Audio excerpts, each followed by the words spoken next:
The southern season for noctilucent clouds (NLCs) is underway. NASA's AIM spacecraft detected the first wispy tendrils of NLCs over Antarctica on November 21st, and since then the electric blue clouds have spread and brightened.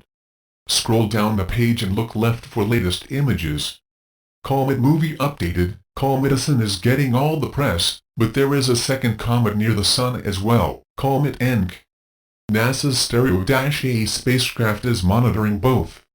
Click to view an updated movie of the solar wind buffeting two comets. In the movie, which spans a 3+ day period from November 20 to November 23, the Sun is to the right, off-screen. At first glance, Earth and Mercury appear to be labeled backwards. The strange arrangement is actually correct.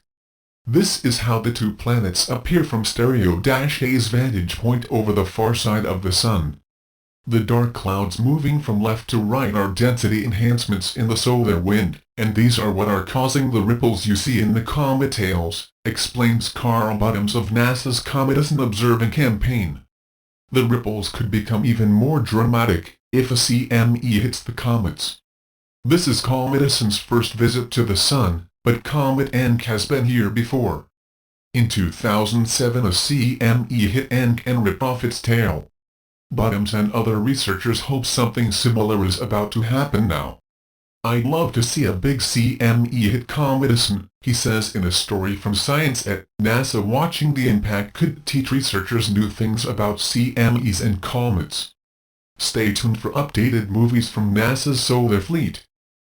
There's great interest in Comet ISON for a couple of reasons. First of all, it's coming from the very edge of our solar system, so it still retains the primordial ices from which it formed 4.5 billion years ago. It's been traveling from the outer edge of the solar system for about 5.5 million years to reach us in the inner solar system, and it's going to make an extremely close approach to the Sun, and hence could become very bright and possibly a very easy naked eye object in early December.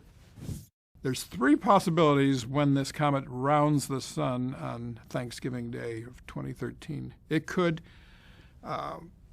be tough enough to survive the passage of the Sun and be a fairly bright naked eye object in the early morning sky in the first week of December, or the Sun could actually pull it apart. The tidal forces could actually pull this comet apart, and so it has several chunks rounding the Sun and putting on a great show, again in early December. Or, if the comet's very weak, it could break up into a cloud of dust and be a complete bust in December. Well, Comet ISON shouldn't be feared. It should be appreciated for the opportunities it's going to present.